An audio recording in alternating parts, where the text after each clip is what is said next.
Hola a todos, mi nombre es Eugenio Speitia, soy investigador del Centro de Ciencias Matemáticas de la UNAM, en el campus que se encuentra en Morelia. Es un gusto para mí haber recibido la invitación de parte de los organizadores para presentar el trabajo y el tipo de investigación que yo desarrollo. Y hoy les voy a platicar sobre un proyecto que fue recientemente publicado en la revista Science, que lo que trata es de entender cuáles son las bases genéticas de las formas fractales de las coliflores. Entonces, a modo de introducción, como seguramente aquí todos conocen y saben lo que son los fractales, que son objetos matemáticos que suelen tener bastante eh, belleza, muchos de ellos, y que una de sus características principales es que son objetos con una estructura infinitamente irregular, que básicamente significa que no hay líneas rectas, ¿cierto? Aunque veamos algo que aparente ser una línea recta, en el fractal no existe, y esto les da ciertas propiedades que han interesado a la comunidad, en especial a la comunidad matemática, como por ejemplo poder tener un perímetro infinito, pero un área finita, ¿cierto? A pesar de la complejidad de propiedades que pueden presentar los fractales, lo que se sabe es que son fáciles de construir y que generalmente esto se hace a través de modelos recursivos. Por ejemplo, el fractal que estamos viendo abajo, sin explicar y sin entrar en mucho detalle, se puede construir simplemente aplicando recursivamente la fórmula que encontramos aquí. Ujú.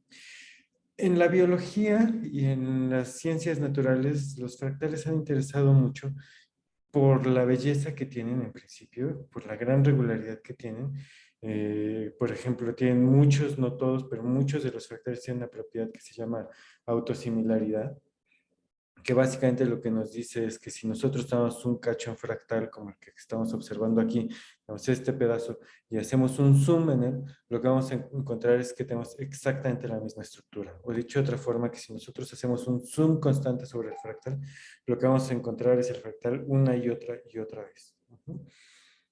Y esta clase de fractales, tanto autosimilares como no autosimilares, se ha visto que se encuentran en muchos ejemplos en la naturaleza, ¿sí? Lo que observamos aquí, a la izquierda arriba, es un fractal matemático, ¿no? Que básicamente está compuesto de pequeños canales que están dentro de canales más grandes, dentro de canales más grandes, dentro de canales más grandes, ¿sí? Y lo que observamos arriba a la derecha sería un río que se está formando por el deshielo de una montaña que justamente se forma de esta misma manera, ¿cierto? Son pequeños canales que están dentro de canales más grandes, dentro de canales más grandes, dentro de canales más grandes. Sin duda que en la naturaleza esto no llega al infinito como en los objetos fractales y por lo tanto se les suele llamar estructuras de tipo fractal, ¿sí? Esto no existe solo en la naturaleza de las montañas, cosas así, sino que también existe en la naturaleza viva, ¿sí? Otro ejemplo, en particular se encuentran muchos ejemplos en las plantas, ¿cierto? Los árboles, la ramificación de los árboles vuelve a ser una estructura fractal, la forma de las hojas de los helechos son fractales, las coliflores, como lo que estamos observando aquí a la izquierda abajo, son fractales, y los fractales no se limitan al reino animal, también al reino vegetal, perdón. En el reino animal también existen fractales y por tomar un ejemplo entre nosotros mismos, en los humanos, el sistema respiratorio y el sistema circulatorio son de tipo fractal. ¿Ok? Mm, a nivel matemático, se sabe bastante bien cómo es que se puede construir los fractales. Hay diferentes formas, pero generalmente son formas sencillas. Una de las más clásicas sería, por ejemplo, tomar esta línea que observamos aquí y un primer paso sería reducir su tamaño, perdón, ahí está, reducir su tamaño y después duplicar la nueva estructura reducida, ¿ok? Una vez que tenemos esta nueva estructura, que es un pequeño triángulo, la volvemos a reducir, ¿ok? Reducimos esta estructura y la volvemos a duplicar. Ahora tomamos esta nueva estructura, la reducimos y la duplicamos. Tomamos esta nueva estructura, la reducimos y la duplicamos. ¿Sí? Es decir, básicamente nosotros aplicamos una función de reducción y duplicación a la estructura que estamos observando que se genera a partir de nuestro proceso recursivo una y otra y otra y otra vez. Y si lo llevamos al límite del infinito la aplicación de esta función, lo que vamos a terminar construyendo es en este caso un fractal que se conoce como la curva de Cour. Lo que nos preguntábamos en este proyecto es si la construcción de los fractales biológicos es similar a la forma en la que se construyen los fractales matemáticos. Lo que se sabe es que estructuras fractales o de tipo fractal biológicas, como por ejemplo o las hojas de los helechos, sí se pueden fabricar o construir a través de algoritmos muy similares. Por ejemplo, lo que vemos aquí es la repetición de más o menos la misma estructura y para replicarla en un proceso como el que acabamos de observar, con algunas pequeñas variaciones, podríamos tomar un rectángulo, nosotros lo reducimos ahora con diferentes niveles de reducción y lo duplicamos con nuevas posiciones, ¿ok? Si nosotros llevamos este proceso al infinito, lo que vamos a ver con n iteraciones es que vamos a llegar a una estructura que va a asemejar mucho a la forma o a la estructura de la hoja de un helecho. Sin embargo, lo que se sabe es que a nivel biológico, los procesos son mucho más complicados, dependen de procesos moleculares, de procesos celulares, de procesos a nivel de tejido, todos estos están interactuando entre sí a diferentes escalas temporales y espaciales, es decir, son procesos sumamente complejos.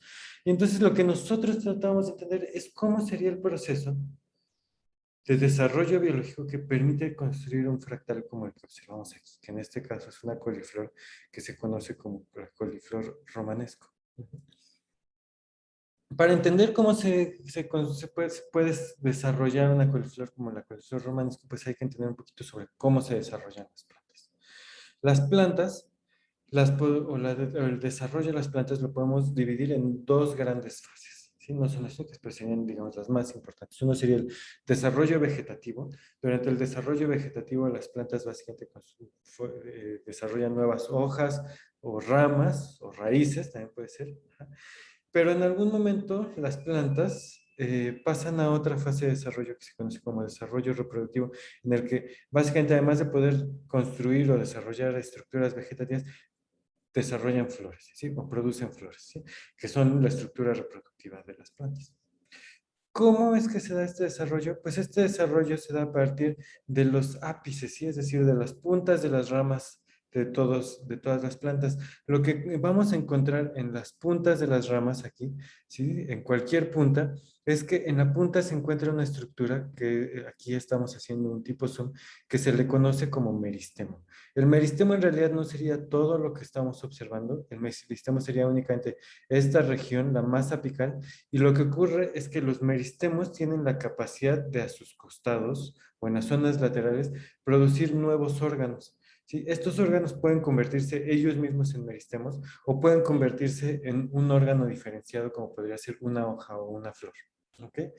¿Cómo se decide? Pues todo esto se decide a través de la expresión genética, que ahorita vamos a ver, ¿sí? Pero en particular se sabe que en una planta que se llama Arabidopsis, que es la planta modelo que se utiliza para estudiar el desarrollo de las plantas, así como se utiliza el ratón para estudiar el desarrollo de los animales o de muchos animales, ¿sí? Lo que se sabe es que en esta planta Arabidopsis, que está muy relacionada evolutivamente a las coliflores, cuando se muta un par de genes que se llaman AP1 y CAG, en lugar de desarrollar flores, se desarrollan estructuras que asemejan a las coliflores. ¿Ok? Entonces, la base genética parece encontrarse en este mutante AP1CAG. ¿Qué es lo que pasa y cómo es que definen los genes si se produce una flor o una coliflor? ¿O cómo es que definen si se produce cualquier tipo de órgano o estructura en un ser biológico? Por eso hay que entender un poquito cómo es que se regula la expresión de los genes. Los genes pueden estar prendidos o apagados o activos o inactivos, como le queramos llamar. Cuando están activos, producen proteínas y las proteínas son las que llevan a cabo todas las funciones a nivel celular. Y cuando están inactivos simplemente no producen nada. ¿Sí? Los genes, como observamos en esta diapositiva, están compuestos de diferentes partes. En particular tiene una parte que se llama operador, ¿sí? Y otra parte que es donde se da la transcripción, ¿sí? La parte operador va a definir cuándo se activa y se inactiva un gen, mientras que la parte de transcripción es donde está la proteína o está codificada la proteína que se va a producir, ¿ok? Ahora, para que se active un gen, lo que tiene que ocurrir es que se tiene que pegar otra proteína que se llama RNA polimerasa. Esto puede ser promovido por otras proteínas que se llaman factores de transcripción, pero también puede ser inhibido por represores, ¿sí? Es decir, puede haber represores que se pegan al operador del gen y una vez que se pegan no permiten que se pegue la polimerasa, mientras que hay otras proteínas que se pueden pegar y pueden promover que se pegue más la RNA polimerasa, ¿sí? Y de esta forma se puede modular la producción de su proteína, ya sea que no se produzca nada o que se produzca mucho. Una vez que se produce, se sabe que estos genes, la producción de sus proteínas, van interactuando entre otros, entre ellos mismos, regulando la expresión de otros genes y terminan generando patrones de expresión. ¿Qué significa patrones de expresión? Significa que ciertos genes se expresan solamente, o que la mayor parte de los genes se expresan solamente en ciertas zonas, ¿sí? Por ejemplo, aquí vemos un conjunto de genes que se llama genes homeóticos, de la mosca en particular, que son varios genes, el gen LAB, PB, DFD, SCR, en fin, son varios, y cada uno de ellos se expresa en una zona específica de la mosca. Y se ha visto que estos genes promueven el desarrollo de cierto tipo de estructuras en particulares. Por ejemplo, el gen SCR promueve la aparición de las extremidades anteriores de la mosca. ¿Ok? Lo mismo ocurre en plantas y lo mismo ocurre en el meristemo. En el meristemo hay una expresión diferencial de los genes entre los que se encuentran AP1 y CAL, que son los que cuando se mutan, es decir, cuando nunca se expresan, cambian flores por coliflores. Y lo que se sabe es que en el meristemo va a estar dividido en diferentes zonas por la expresión de los genes. En particular, en la zona central, en donde se encuentra el meristemo principal, en el ápice, se va a expresar un gen que se llama, que se llama TFL1, que aquí lo pongo en verde. Donde se expresa TFL1, esa zona va a mantener una identidad vegetativa y por lo tanto se va a mantener como meristemo capaz de producir nuevos órganos en la zona lateral, ¿sí? Pero si en las zonas laterales donde se están produciendo nuevos órganos se expresan el gen que está en rojo, que se llama LIFI, y los genes que están en amarillo, AP1 y CAL, esos nuevos órganos que se están produciendo van a tomar la identidad de flor. ¿Cómo se define si se expresan LIFI y AP1 CAL? Pues depende de varias cosas. Primero es que estos genes LIFI, AP1CAL y TFL1 se regulan entre ellos, es decir, regulan la activación o inactivación de sus genes, ¿sí? Y en particular, LIFI y AP1CAL se regulan de forma positiva, que es lo que quiere representar estas flechas que están flechas normales, ¿ok? ¿Sí? Entonces, si se expresa LIFI, va a activar o va a inducir la expresión de AP1CAL, que a su vez va a activar a LIFI, lo que nos va a llevar a que juntos estabilicen su expresión, ¿sí? Por lo tanto, esto lo podríamos ver como un punto de equilibrio en un sistema dinámico, ¿cierto? Sin embargo, a diferencia de lo que hacen LIFI y AP1CAL entre ellos, con TFL1 reprime a estos genes, LIFI y AP1CAL, mientras que ellos reprimen a TFL1, ¿sí? Así es que donde se exprese TFL1 no se van a encontrar ni LIFI ni AP1 y CAL, es decir, no va a tomar identidad de flor, y a su vez donde se expresan AP1 y CAL y LIFI, no va a haber expresión de TFL1, por lo tanto no va a haber la expresión de este gen que promueve la identidad de meristemo vegetativo. Ahora, ¿por qué no siempre toman los meristemos o los órganos laterales la identidad de flor? Es porque se tienen que dar las condiciones ambientales adecuadas. En particular, tiene que haber mucho de una hormona vegetal que se llama auxina, más otro input que se llama florígeno, ¿sí? Es una molécula que se va produciendo durante el desarrollo de las plantas y que cuando llega a picos promueve la expresión de LIFI y AP1 y CAL y por lo tanto los nuevos órganos laterales toman la identidad de flor. Nosotros modelamos este proceso que es un poquito más complicado, esta sería la red que nosotros modelamos, como lo estoy diciendo, como estos diferentes patrones de expresión se pueden ver como puntos de equilibrio, pues lo modelamos como un sistema dinámico. ¿Cómo hicimos para modelarlo como un sistema dinámico? Tomamos cada uno de los genes como una variable de nuestro sistema y modelamos el cambio en su expresión en el tiempo como una ecuación diferencial que sería una función de la regulación de las demás que sufren por las demás variables, es decir, de las regulaciones, activaciones e inhibiciones que están sufriendo por los otros genes, menos una tasa de degradación, porque todas las proteínas tienden a degradarse.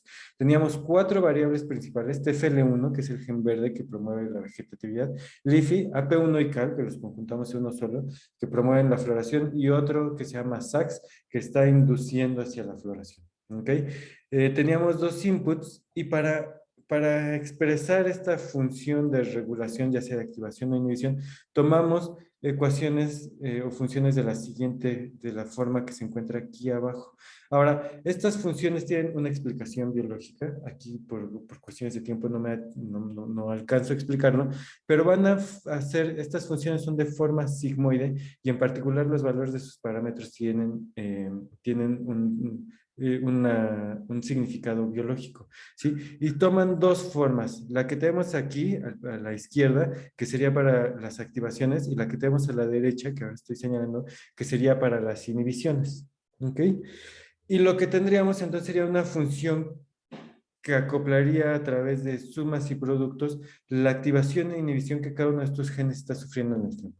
Hay que notar que como son funciones sigmoides no lineales, la resolución de este sistema de forma analítica es imposible. En realidad no teníamos solo 4 variables, teníamos 8, porque algunos de estos genes forman complejos y también lo tenemos que modelar como una variable. Con complejos me refiero a que se unen las proteínas y forman una nueva variable. Y terminamos con un sistema de 8 ecuaciones diferenciales, todas no lineales, con más de 40 parámetros. Es decir, terminamos con un sistema sumamente complicado, ¿ok?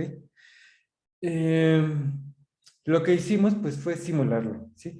Lo simulamos en muchas condiciones, pero en particular nos interesaba la condición en la que se iban a formar flores en los órganos laterales, ¿ok? Cuando nosotros hicimos la simulación, lo que vimos es que la expresión a través de análisis numéricos, lo que vimos es que la expresión de los genes se iba a estabilizar, ¿sí? En un patrón de expresión que tendría la expresión del gen rojo y del gen amarillo, sí, AP1 y CAL, es decir, que tendría la expresión de los dos genes que promoverían el estado de flor, que es lo que estaríamos esperando, ¿ok? Y lo que nos interesaba ver es, pues, ¿qué pasaría si mutamos AP1 y CAL? ¿Cómo va a cambiar el punto de equilibrio? ¿Va a cambiar o no va a cambiar? ¿Sí? Lo que encontramos es que cuando nosotros mutamos el gen AP1-CAL, que básicamente se hace haciendo su derivada igual a cero e iniciando, dándole como valor inicial también cero, lo que va a mantener que no haya expresión de AP1 y CAL. Cuando nosotros hacemos esta mutación, vamos a tener una transición temporal hacia la floración, porque sí se empieza a encender el gen rojo, el LIFI, sí que es de flor, pero como ya no tiene este ciclo de retroalimentación positiva, donde se induce con AP1 y CAL, no puede estabilizar su expresión y lo que empieza a ocurrir es que el gen verde TFL1 empieza a regresar y regresamos a un estado donde más bien tenemos una expresión de TFL1, es decir, la expresión de un gen que da la identidad vegetativa. Entonces, en lugar de formarse flores, se forman meristemos. Estos meristemos tienen la capacidad de generar sus propios meristemos. Genera un nuevo meristemo, ¿sí? Pero este meristemo nuevo no termina de convertirse en flor y se regresa a meristemo, ¿ok? Genera nuevos órganos laterales y es decir, empieza a generar un proceso recursivo, ¿sí? Donde meristemos generan meristemos dentro de meristemos dentro de meristemos.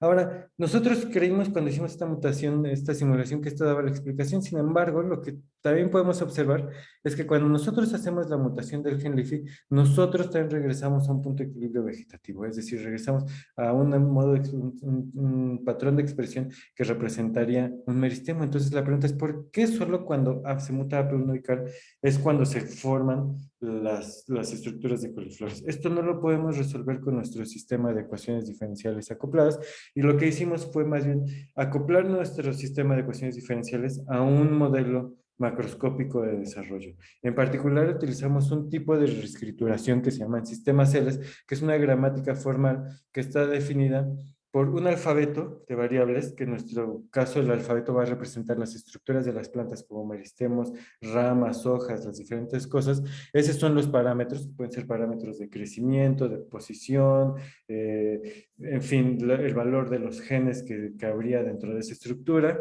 Y tenemos omega, que sería básicamente el estado inicial. Las plantas las inicializaríamos como un meristemo, y P son las reglas de sustitución, que básicamente nos dicen si tenemos un meristemo, en el siguiente paso de tiempo, ¿por qué lo vamos a sustituir? Por ejemplo, en una planta, comúnmente un meristemo, en el siguiente tiempo es sustituida por un internodo más el mismo meristemo, ¿sí? Lo que permite a las plantas ir creciendo. Y entonces podemos ir construyendo, porque entre los parámetros podemos poner formas y también localizaciones en el espacio, podemos ir construyendo una simulación que va a ir haciendo una estructura ramificada como serían las plantas, ¿sí? Lo que hicimos es que esta estructura ramificada no fuera dada o no fuera el producto simplemente de las reglas de nuestro sistema L, sino que ocurriera a través de una interacción con la red genética, en particular el estado de la red genética, si era de flor o de meristemo o de hoja o de otras cosas que aquí no alcancé a explicar, pues la planta iría produciendo estas estructuras y a su vez mientras que esta planta iba creciendo, ella iba regulando los cambios en los inputs de la auxina y el florígeno, ¿ok? Entonces terminamos con un sistema bastante complicado, ya era complicada la red, pero que además están ocurriendo en diferentes escalas, tanto espaciales como temporales, ¿sí? Tuvimos que hacer varias optimizaciones y varias posiciones de diferencias de escalas, pero al final cuando lo logramos resolver, lo que encontramos es que únicamente el mutante AP1 ICAR puede generar las coliflores por esta transición temporal hacia el estado de flor. Esta transición temporal hacia el estado de flor lo que está permitiendo es que se puedan producir más meristemos de los que se estaría produciendo en LIFI. Aunque aquí no voy a poder entrar en detalle, esto nosotros logramos validarlo experimentalmente, que es una cosa que es importante mencionar, ¿sí? Y entonces llegamos a la pregunta, por fin, ¿no? ¿Entendemos cómo se genera una coliflor? ¿Sí? Este es un resultado que ahorita vamos a ver, que surge de nuestro mismo modelo de la morfología de la coliflor que produce. La pregunta es, ¿cómo es que ahora se produce esta coliflor romanesca? ¿Ok? Lo que sabíamos es que entre con una coliflor normal, que es la que dice el meristema coliflor, y una coliflor romanesca, hay muchísimas diferencias, ¿sí? Ya las había medido Kiefer en el 98, algunas de las más importantes son estas, ahorita no voy a entrar en detalle cuáles son, pero lo que se sabía es que muchas propiedades geométricas y morfológicas en la coliflor normal son constantes, mientras que en la romanesco van variando en el tiempo, ¿ok? Y lo que empezamos a notar es que estas, estas propiedades que son diferentes entre la coliflor y entre la coliflor romanesco, todas estaban ligadas a algo que se llama la filotaxia. La filotaxia básicamente lo que nos dice es cómo es que se posicionan los nuevos órganos de las plantas, por ejemplo, las nuevas hojas, y sigue un modelo que tiene 4 reglas que son bastante sencillas. Las reglas son las siguientes, ¿sí? En el centro de un meristemo no se puede formar ningún órgano, ¿sí? Entonces, si este es nuestro meristemo viéndolo desde arriba, lo que ocurriría es que en este centro azul nada se puede formar, no se pueden formar nuevos órganos. Los nuevos meristemos o órganos laterales inhiben la formación de otros órganos en su vecindad. Entonces, si este meristemo ya produjo todos estos nuevos órganos laterales, 1, 2, 3, 4, 5 y 6, estos nuevos órganos laterales también tienen un pequeño campo de inhibición, ¿sí? Y este campo de inhibición no permite que en toda esta región que observamos aquí se genere ningún nuevo órgano. Ahora, la planta va creciendo y estos órganos van creciendo y por lo tanto se van alejando. Así es que mientras que estos se van alejando, esto va generando un nuevo espacio. Y cuando hay un nuevo espacio donde no hay ningún campo de inhibición ni del centro ni de los nuevos meristemos, entonces aquí, en este caso, sería aquí, ahí se va a producir un nuevo órgano o un nuevo meristemo lateral. ¿Ok? Este modelo sencillo tiene 2 parámetros de control importantes, que serían R mayúscula y R0, que son el tamaño de los campos de inhibición. Y lo que se sabe es que a partir de este parámetro de control se pueden explicar muchas cosas, por ejemplo, la aparición de las espirales. Todas las plantas, o la mayoría de las plantas, van produciendo sus nuevos órganos y cuando están muy compactos podemos observar que forman espirales, ¿sí? Que a veces se asocian a Fibonacci y muchas cosas. En particular van a producir un número de espirales hacia la derecha y un número de espirales hacia la izquierda. Ajá. Ahora, el número de espirales que van a producir va a estar regulado por este parámetro gamma que depende de los campos de inhibición. Cuando es muy grande, nuestro parámetro gamma, se producen órganos que están a 180 grados, ¿sí? Se produce uno hacia acá y otro hacia acá, una hoja hacia acá, otra hoja hacia acá, ¿sí? Pero cuando disminuye, rápidamente pasan al ángulo dorado, es decir, se producen con 137.5 grados de diferencia aproximadamente. Y el número de espirales que van a producir van a ser 2 y 3, por ejemplo, pero va a ir incrementando conforme la gama se haciendo más chiquita, 5 y 8 hasta llegar a números como, por ejemplo, en esta creo que es una margarita que puede llegar a 55 hacia la derecha y 89 hacia la izquierda. ¿Ok? Y este resultado, el incremento en el número de espirales, es algo que se ha observado que ocurre en la coliflor romanesco. Es decir, este parámetro gamma nos permitió explicar, por ejemplo, en este caso, este fenómeno observado en el romanesco, que las espirales incrementaban, pero además permite explicar muchas de las otras diferencias que se observaban. Por lo tanto, aquí está el ejemplo de cómo se van aumentando las espirales en la coliflor romanesco. Por lo tanto, lo que nosotros hicimos es que hicimos la hipótesis que si en nuestro modelo nosotros incluíamos el tamaño del meristemo, si lo hacíamos constante íbamos a producir coliflores, pero si hacíamos un meristemo que aumentara, entonces íbamos a producir romanesco. Y decidimos probarlo en nuestro modelo tridimensional con sistemas L, ¿ok? Entonces hicimos una simulación donde pusimos el tamaño del meristemo constante y lo que produjimos fue esta estructura que parece mucho una coliflor. Cuando nosotros hacemos que el tamaño del meristemo aumente, lo que obtenemos es este cambio, ¿sí? Que parece muchísimo, que se parece muchísimo a la estructura de una coliflor romanesco. Ahora, lo que nos interesaba una vez que encontramos esto fue, ¿podemos hacer una validación experimental? Ya se sabe que el tamaño del meristemo en las coliflores romanesco va creciendo y lo que nosotros quisimos hacer es ver si podemos hacer que creciera también en Arabidopsis y cambiar la Arabidopsis con la mutación en AP1 cal que ya forma estructuras tipo coliflor en tipo coliflor romanesco. Hicimos la mutación de un gen que se llama clavata, que se sabe que va a hacer que el tamaño del meristemo en la planta vaya creciendo durante el desarrollo. Y lo que nosotros encontramos es que cuando nosotros hacemos esta mutante en la mutante que ya generaba las coliflores, pasamos de esta coliflor redonda hacia una coliflor piramidal que es similar a la coliflor, a la forma cónica de las coliflores romanas. ¿Ok? En resumen, lo que yo les quisiera decir es que, bueno, este es un ejemplo del tipo de trabajo que se puede hacer con biología matemática. Los sistemas biológicos son sumamente complicados, como vieron, son sistemas altamente no lineares que tienen diferencias de escalas y que por lo tanto requieren el uso de herramientas matemáticas y computacionales para su estudio, que es en lo que yo me enfoco, en el uso de herramientas matemáticas y computacionales para su estudio a partir del modelado dinámico. Uh-huh. Pero que a pesar de su complejidad, una vez que nosotros utilizamos esta clase de herramientas, lo que nos permiten es primero entender y encuadrar claramente dónde está la problemática biológica y cuáles serían las variables importantes, los parámetros importantes. Una vez que tenemos esto, darle formalidad matemática a las hipótesis, lo que nos va a permitir entender cuáles son sus alcances y sus limitaciones y qué es lo que podemos explicar a partir de lo que se cree y llegar a conclusiones y explicaciones simples, que en este caso, la explicación simple para entender cómo es que se forman coliflores fractales sería que es una transición fallida hacia la floración. Esto va a ser que se permita la producción de más meristemos y que por lo tanto haya este proceso recursivo de producción de meristemos dentro de meristemos dentro de meristemos, dando esta forma fractal y que para cambiar la forma fractal de una forma circular a una forma cónica, lo que necesitamos es que haya una producción acelerada de meristemos, lo que va a permitir que los meristemos apicales empiecen a escapar y esto se puede hacer cambiando básicamente el tamaño del meristemo.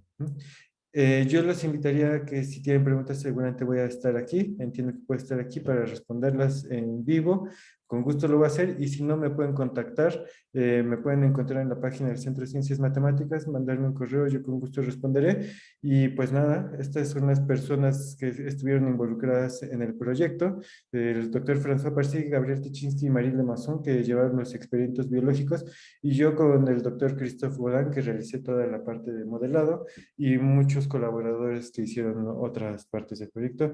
Les agradezco mucho su atención y agradezco nuevamente a los organizadores muchísimo la invitación.